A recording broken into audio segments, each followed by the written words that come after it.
All right, welcome everyone to another edition of the SPSIA Success Series.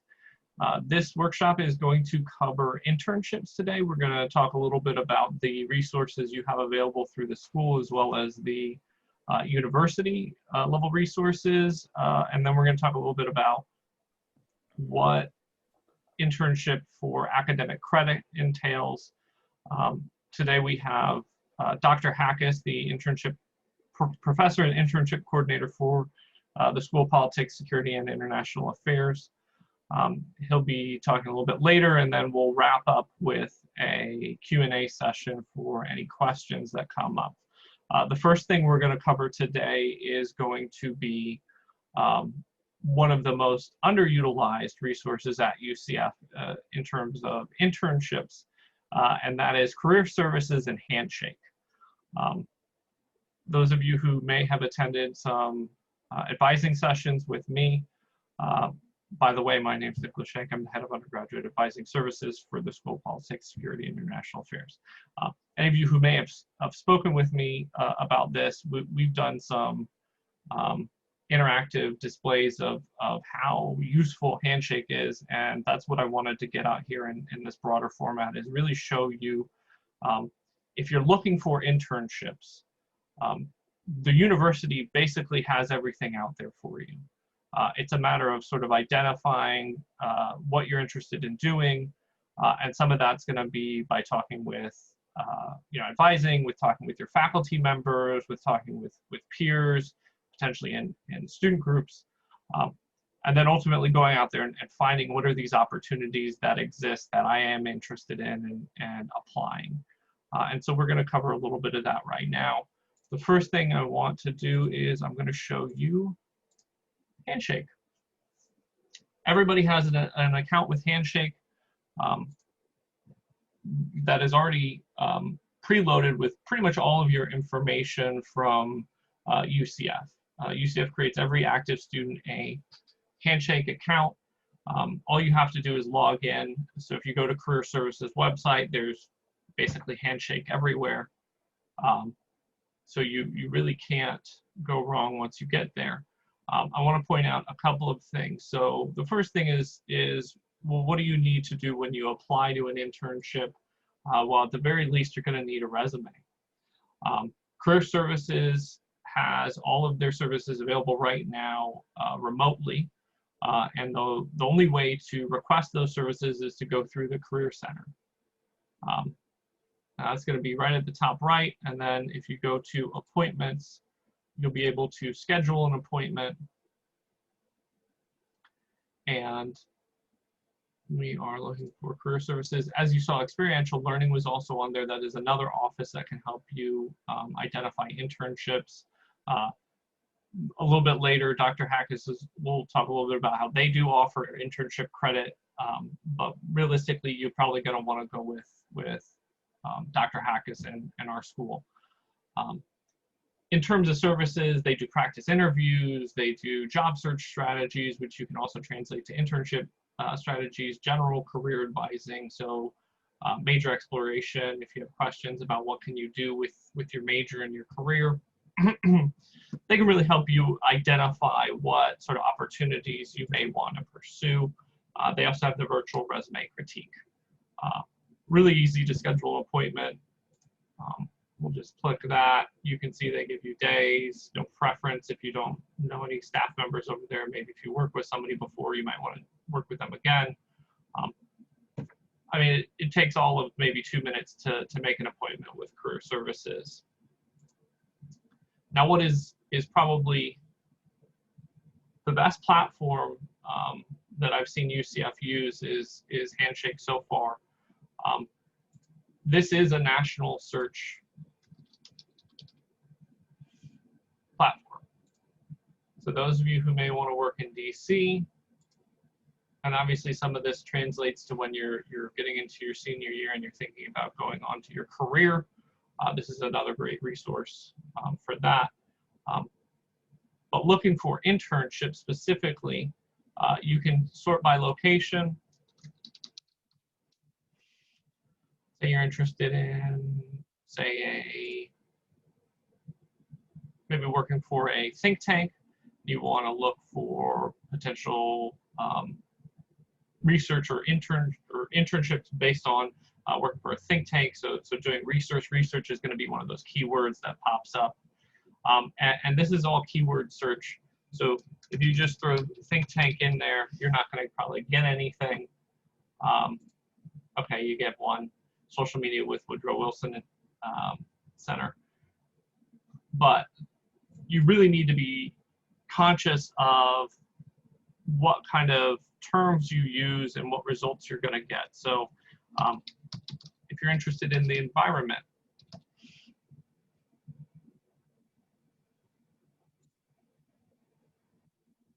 right, you're going to want to use, so some terms, environmental, sustainability would probably also be another term that's going to come up.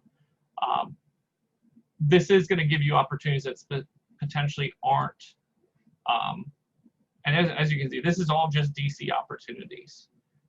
We can draw this back down to Orlando as well. And this is what I wanted to show. So you see civil and environmental engineering. There are going to be some options in here that aren't specific to our majors, right? And that's a little bit of the weeds that you're going to have to get into, and you're going to have to really do some searching on here. But it has, as you saw, a lot of great options out there. Nonprofit management. So really getting in here and searching is going to be a great way to find an internship. They also, one thing to note is some of these are going to come up as paid. And you can filter. If really your concern is finding an internship that's paid, granted, our discipline do not expect that there is going to be a huge amount of them. They do exist. I'm going to throw DC up there because I know from recent searches there are some paid ones going on.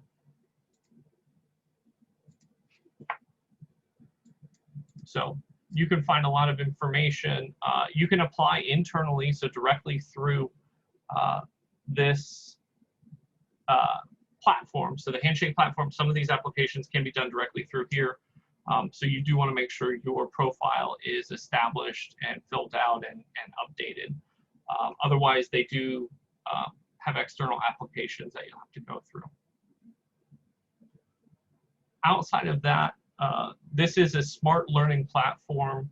So once you start getting in here, once you fill out your information about who you are, what you're looking for, what your skills are, the platform will sort of develop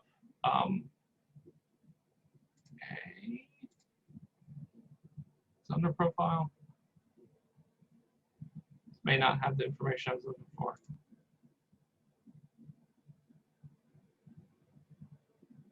Oh, it's on the homepage. Sorry, homepage. It will go ahead and curate based off of your searches and your information. It will give you some suggested opportunities that are available as they get posted, and so you'll be able to see them in more real time. This is not a platform you go into once, you search once, and that's it. This is a platform that you want to go on to at least once every week or two and go ahead and search, because jobs are posted daily. Internship positions are going to be posted daily. So if you're going on here, say tomorrow, you search and say, hey, nothing came up, this isn't a useful platform, that's not how you utilize it. And it's not a end-all be-all. This isn't the only place you should be looking. There are going to be other avenues that you go through, specifically looking at organizations, opportunities they're going to have. Google's a great resource as well. That's a little bit further, but career services can also help you navigate some other job search and internship platforms that they utilize. So I encourage everybody, especially since you're probably sitting in front of a computer, to probably go ahead and log into Handshake and start playing around. obviously listen to what Dr. Hackus is going to say next, but there's really no reason that you don't get onto this platform and start looking for opportunities now, especially if you're looking for spring. Spring is going to be something that you want to probably apply for now, and the opportunities are going to be closing shortly, especially if you want to go to a competitive program. With that, I'm going to go ahead and turn it over to Dr. Hackus. And go ahead, Dr. Hackus, take it away. Okay, thanks for joining us this morning. Thanks, Mr. Shank, for everything on Handshake. It's really useful. It didn't always exist in a centralized location for us, so this is a nice advance that UCF is. Not all the platforms that UCF kind of buys into are that great, but this one ends up being good. So, when it comes to, so I'm going to cover a couple kind of common questions about internships first, then add on to, finding the internships a little bit, then some of the expectations and credit issues. So a couple common questions that I get are, one, do you have to pay for it? And the answer is yes. And the positive to that is that it's a regular class. So you have to pay for it like any other credit at UCF. The upside to that is that it counts as credit for your degree. Now, in the political science major, we allow for up to 6 credits to count towards the major. Typically, we want those credits to align with the area. So if you're doing like a internship inside a law office, clearly that's going to be an Area A internship, right? So we're not going to count that towards international Area B unless it's international law. So it's kind of specific to exactly the internship topic that you're working on. We do have international internships, though, here that are local, such as the World Trade Center downtown, which does remote internship. I think pretty much everybody's doing remote internships that can at this point. That'll probably change as time goes on, but a lot of the places have really learned to do the internship work remotely, and I would, if that is your preference, I would definitely keep looking for those opportunities that are remote because they do exist. Other international opportunities we have locally would be with consulates. So for example, the Haitian consulate is right downtown. And if it's remote, you can do, international stuff pretty much from anywhere. We had somebody working for the Department of State somewhere in the Caucasus. I kind of forget exactly where, but she was here, in Orlando, but the work was for the Caucasus. So the other thing is that you need to register, because it's a class, you have to register for the internship during, class registration period. This is the most easy. We can accommodate, to the best of our ability, some outside of the normal registration class with a late ad, but the university is really cracking down on that a little to the extent that we are limited on how far out we can do a late ad. But the easiest way to register for your internship is to register it, all the way up through the first week of the semester, all the way during normal drop swap or, the semester prior. All of that is just like any other class, right? So you need to pay for it, and it is a registration process. And when you register, you're going to, create a meeting with me, and then we are going to do a restricted registration form. So there's a specific form that you need to fill out, and I need to fill it out, and Mr. Shank needs to sign it, and there's a lot of kind of a few hoops that we have to kind of go through. We can do this remotely too, right? So I simply ask you for some of your information. I fill out my part, and we get the signatures, send it back to you. You sign it electronically or scan it with your physical signature, and then send it to College of Science Advising. But the point that I'm trying to make here is that there is a specific registration process that is not available to you through the regular class sign-up process. So you can't just like look for an internship registration and then click to register. You actually have to meet with me to do this specific form.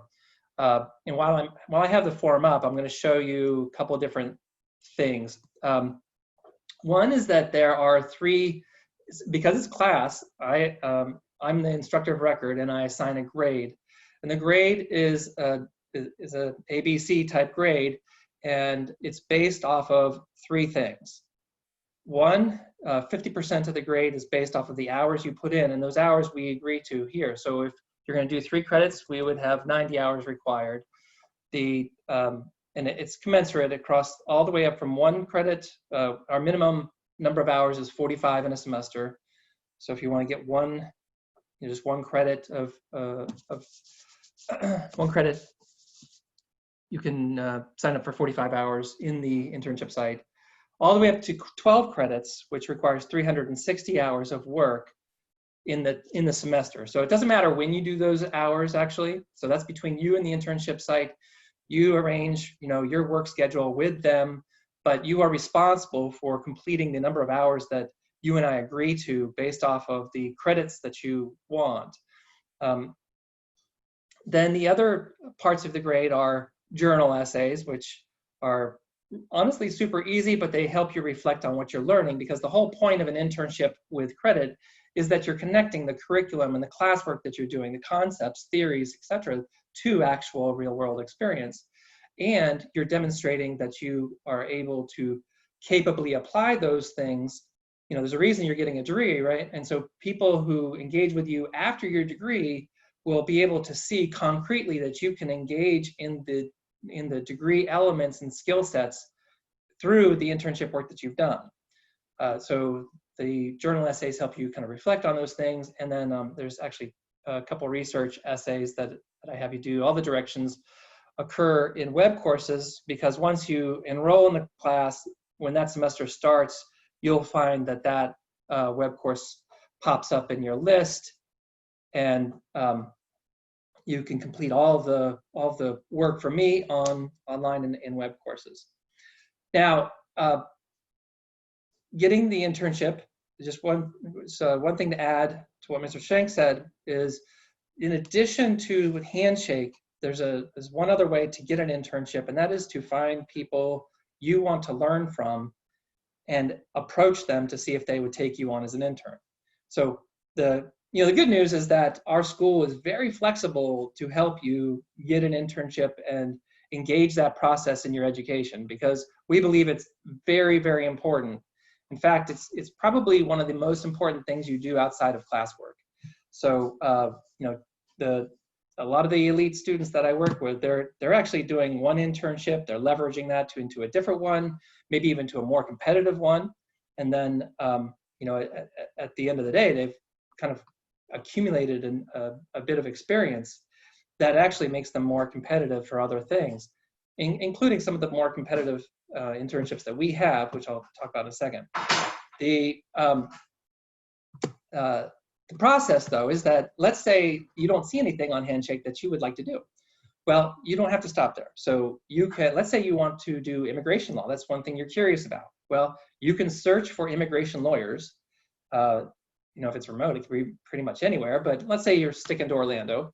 You would look for immigration lawyers in Orlando, and you could approach them and say, hey, do you have an internship process or program, or would you be willing to talk to me about an internship? I'm interested in working with your law office. And if they agree to take you on, and I agree to the work as being relevant to your degree, all we do is that form, we sign you up, and you're registered for your internship. It's very simple, and we try to make it as easy as possible because we want you to get that experience. Now, the guidelines that I have are that it fits this technical term of political sciencey. So it has to kind of fit within the contours of our discipline. And that's pretty wide, though, when you think about it, because politics is everywhere. And here we're talking about, so law offices, what I always discussed, so working with the law. We've had people work with judges, different court relationships.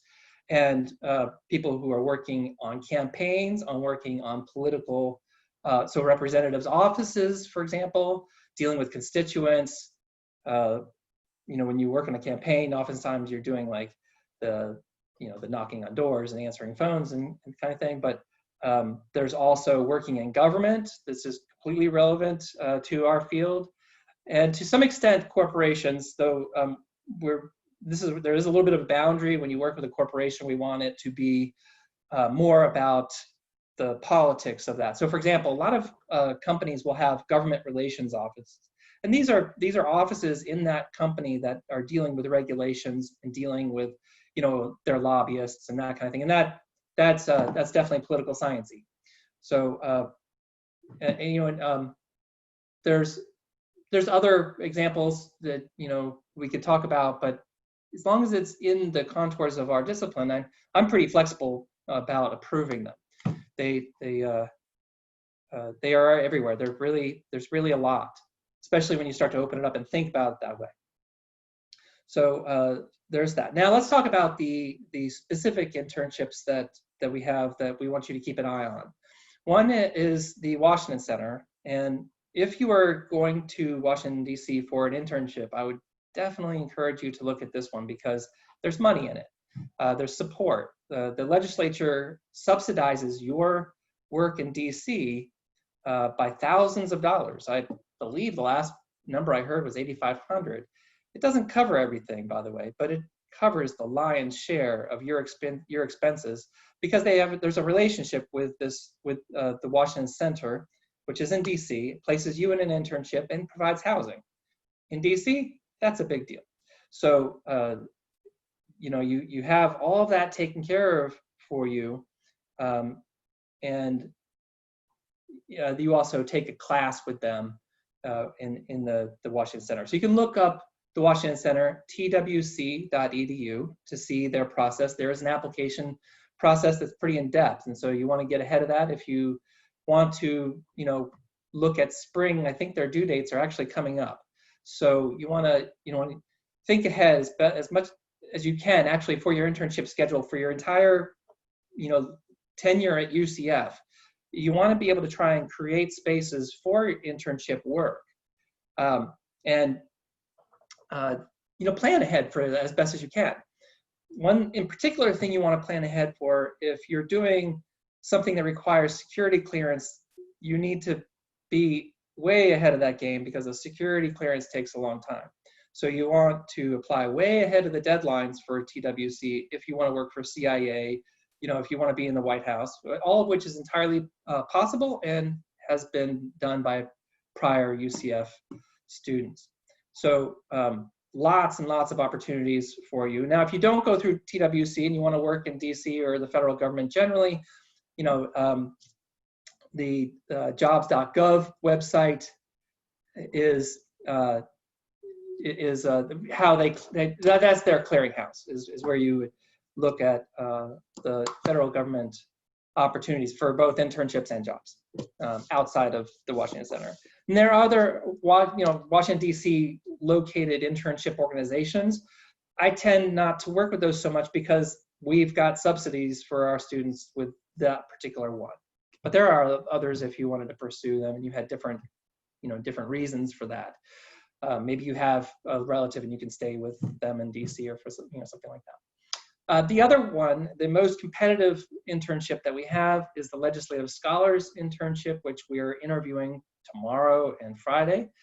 Our school tends to send the most students to this particular internship because it's really a political science internship that is organized by government relations here at UCF, which are the UCF lobbyists. We have lobbyists in Tallahassee and in DC. And the people who score this internship, it is competitive, so you got to win it. And you got to kind of beat out others and go through multiple processes. And there's multiple periods in multiple stages of getting through different hoops. But the students who win that, they do a session, they stay in Tallahassee for the legislative session, and they either work with 2 representatives or 1 senator, and they are essentially, their real bosses on the ground are going to be the staffers, but you're working with that legislative office, and you're really learning behind the scenes what it is that happens in making laws and intergovernmental relations and all kinds of really nitty-gritty political science stuff on the ground. And you are, like in any internship, but this one really has a lot of exposure. You're expanding your network of people that you know, and to the extent that you do a good job, that you're thorough and reliable and trustworthy, you have good judgment and are mature, and all those things that they are looking for, to the extent that you make them happy, they are going to be also happy to refer you to their friends who have opening jobs later on. And many of these legislative scholar interns do go on to work either in Tallahassee or in the representatives' offices and become staffers and or lobbyists, or there's a lot of points of entry that you start to see when you're doing any internship, but the more competitive ones here are going to have different kinds of doors that open up. And I'd like to see students, really be doing a number of internships across their time here, so that they can build that experience, build their network, and start to leverage up. That's my hope. And when you come to see me, I would advise you as such, to the extent that you're able to. We do understand that doing an internship, though, is something that sometimes is not available to everybody, because many of you are working full-time jobs. I personally did that myself. I worked full-time all the way through my undergrad, and I couldn't really do internships. But to the extent that you can, definitely look for these. Maybe you can land one of those paid ones. That's great. Unfortunately, the majority of ours are not paid, but to the extent you can, really look for these opportunities. I think that's everything I wanted to touch on. Maybe something else will come out in questions, but I think we can end there. And so if you have any particular questions, we're glad to field them.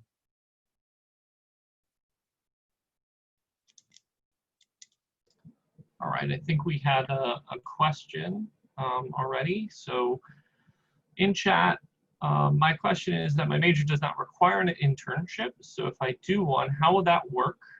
Do I just add it to my resume after? Yeah, Peter, okay. I'll let you go. Good question. So there's a number of related issues here. One is that, political science, if you're a political science major, we don't require an internship either. None of, so if you're IGS or political science, it's not required. It is allowed. And the honest truth is that the vast majority of our majors do not do internships. And that's a shame, because, like I said, it's one of the more important things you could do while you're here. And when you think about it, all the people you're going to meet after you leave UCF are going to be interested in a number of, limited things. And one of those things is going to be, what was your university experience? Yes, did you get good grades? Fine, okay, but also what kinds of skills did you build? And what else did you do while you were there? Were you a student leader? Were you involved in civics? Were you an athlete? All those things matter. They build a three-dimensional picture of who you are.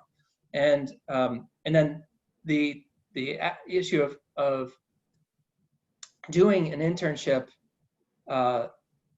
adds to all of that, in addition to the things that I've already mentioned. And that also means too that, related to that, is that you don't actually have to sign up to do an internship, right? You can just do one on your own, and they could be whatever internship you want, and it still goes on your resume. It's still experience. It just doesn't go on your transcript. It doesn't count towards your degree. So that's the benefit for registering, is that it does that part. But the real benefit of the internship on the ground is that it is the experience you have and the people you've met, people you've learned from, and it goes on that resume as part of your broader university experience that people are going to be most interested in hearing about. So keep that in mind. There are majors outside of our school that even do not, provide credit for internships. what this can mean is that, if you were to do an internship and get credit through a different place, it could still count towards your upper division requirements, which is what happens. Let's say you registered for 12 credits with me, and you can only count 6, right? So let's say you're a political science major, you're pre-law, you're working in a law office. 6 credits can go towards area A if you haven't filled them out already. The other 6 dump into your upper division requirements, because you need 48 upper division requirements, right? So upper division courses are those that are 3,000 level and above, and you need 48 credits of those. So the other 6 credits in a 12 credit load would dump into those requirements and still progress you towards graduation. So the issue of requirements and credit for internships is secondary to the actual experience. Let me note too that Dr. Smith, who is part of the advising office, noted that he's on month 11 of a security clearance process and has been slowed by COVID. So to the extent that I said your security clearance is going to take a while, it's like Dr. Smith's experience indicates it's even longer now because of the pandemic. Just keep that in mind. Okay. This next question from Abigail, is that the next one? What kind of a skills experience do you think are necessary to earn a prestigious internship like the Department of State? Okay, so now in Department of State, they're also going to be looking for specific things. And so it might be a little bit different than what, say the legislative scholars group of people are looking for. I know for Department of State, you're going to have to be an excellent writer, for example. So, and communicator, but really your writing has got to be great. It's got to be really, really tight, and they take it very, very seriously. So that'd be one skill. And it really, no matter what you study at UCF, you should come away with, 3 major things. One, you should be able to speak intelligently on complex things, think about complex things, and write. You should be able to write well, no matter what you're studying. And especially if you're in our school, you should definitely come away with being able to think and write well about complex things.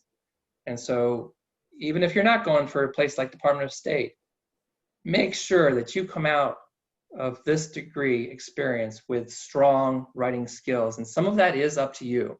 So we assign, in our department, we require a minimum number of words to be written in every class. But the real skill building in writing is practice and revision and just never stopping and just constantly working on that, hammering away at your prose and becoming more and more clear and readable. So that just takes practice year after year after year, but work on that while you are here, and look for opportunities to broaden your writing experience. Now, also, there are some places, so Department of State would be one where your research skills would be of interest to them. Now, so this means a few basic things. One, can you discern a proper source, right? So if you're citing Wikipedia in your papers, that doesn't cut it for Department of State, or for me, by the way. So you want to be able to understand the kinds of sources you have, and hopefully we're teaching you this. And if you're not getting it, look for it. Look to build this skill. Also, being able to properly use those sources, and obviously find them. Here at UCF, while you're a student, you have access to subscription journals that not everybody does have access to. But those are a few of those things that you would hope to build while you're here, and for those kinds of more prestigious internships. Now, for some of those competitive internships, they're also looking for a strong, this is hardly ever spoken in this way, but I'll tell you bluntly that they're looking for a strong presentation of self. And so you want to be able to convey and project an image of confidence and strength. And even if you don't feel it, right? That whole fake it till you make it's not a joke. Sometimes that works, but you do want to be able to, and if it is difficult for you to do that, practice it, work on these communication skills that maybe don't come naturally to you, but You know, some of these internships, they do want you to project that you are able to handle stress and that you can make good judgments in the face of pressure, and you know, kind of be on point, and then smile your way through. Besides that, there might be more contextual things that we could talk about, and I'm glad to advise students specific to the internships that they're applying for, as well as do resume critiques with you beyond the job services folks. Okay. Any other questions?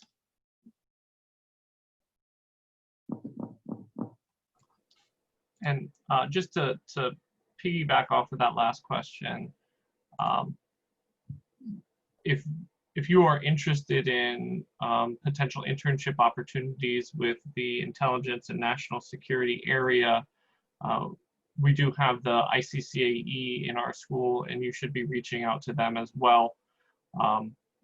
They can help you immensely in terms of making sure that you're applying appropriately, using the right verbiage when you apply, and also, you know, obviously they have workshops where you potentially can meet with the intelligence folks and be able to have them put a face to a name before you apply.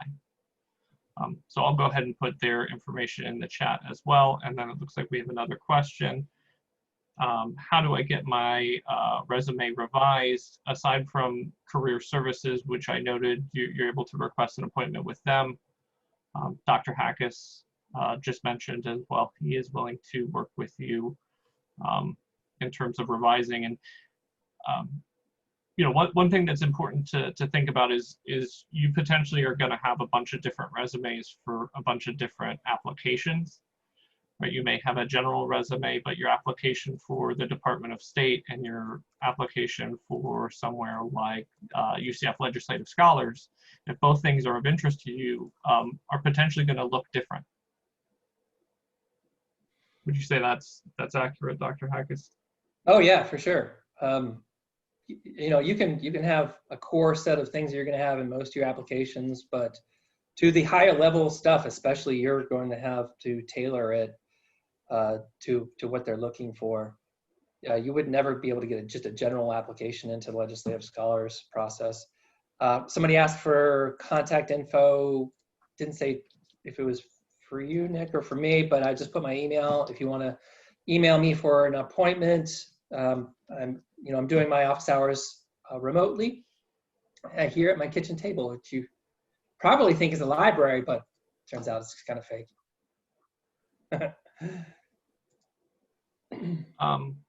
Another question, are there any scholarships to support students with unpaid internships? There are nothing explicitly within our school.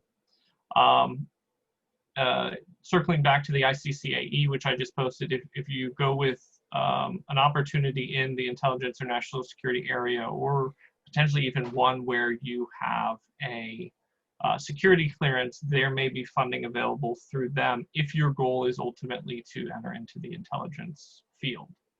They do sometimes have money available depending on the year. In terms of general support for unpaid internships, sometimes on A2O, there are scholarships that are available for students. Legislative Scholars is fully funded, but outside of that, I don't believe there's anything generally available. Oh, hold a second. I guess I sent my email just to Gary. Well, there you go, Gary. There's my email in case you need it. Hold on a second. I put the email out to everybody.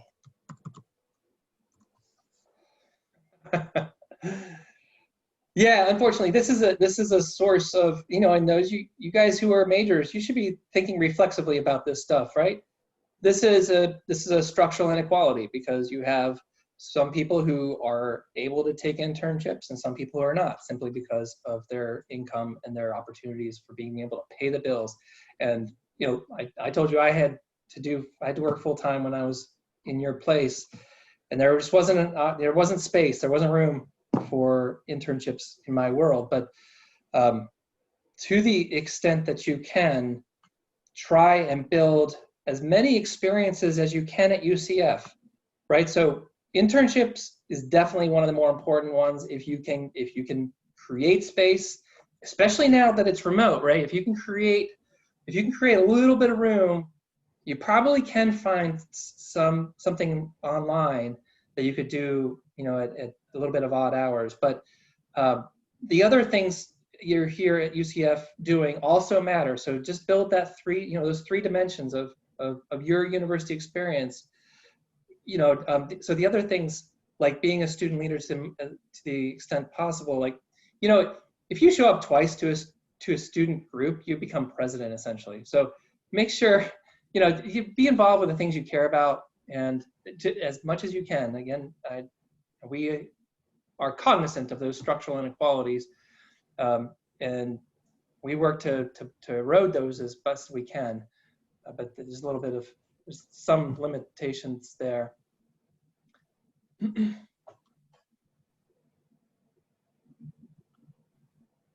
All right, are there any other questions? All right, here we go. Do poli-sci majors have a significant disadvantage of getting these internships as opposed to students with other majors? How should we compensate if this is a disadvantage?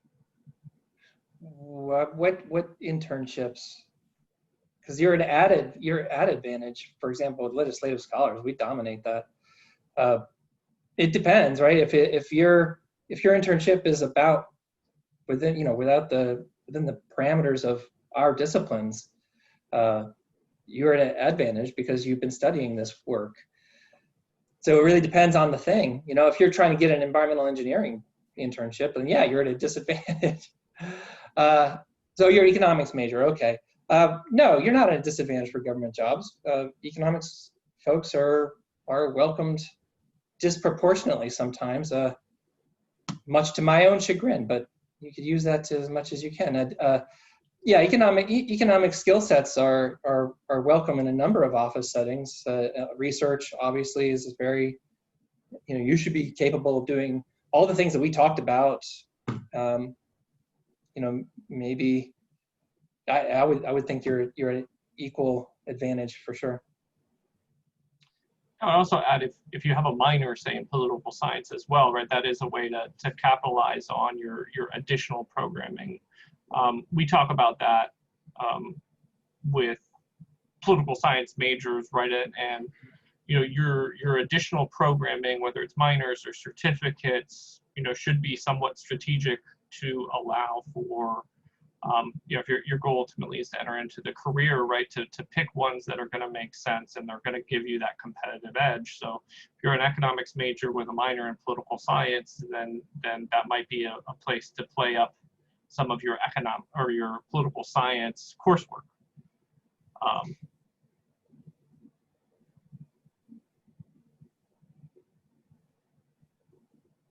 All right. Looks like Meg Kelly has a question for you, Nick. I don't know where we're storing this. Yeah, so they are taped. I typically send out update. I can also go ahead and they're all posted to our YouTube. So I'll put a link in here for our YouTube channel. And you can view any of the ones that we've had recently. So the honors research, our general opportunities, and then the success in a remote environment are all up there. We also have some previous ones from other years that weren't specifically Zoom. The only one we don't have was the graduate research, or the graduate and senior scholars program that happened last week or the week before. Their conversation was not quite one that we could share just because of the nature of the event.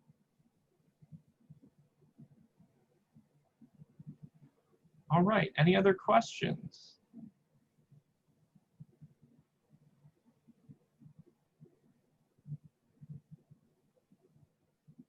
Okay, well, with that, I think we'll go ahead and close the event out. Dr. Hackis's information is in the chat. Make sure you grab that. Otherwise, if you reach out to the advising office, we're more than able to put you in contact with him. I thank you all for attending, and I hope you have a good rest of your semester and good luck on your applications. All right. Thanks, everyone. We'll see you later.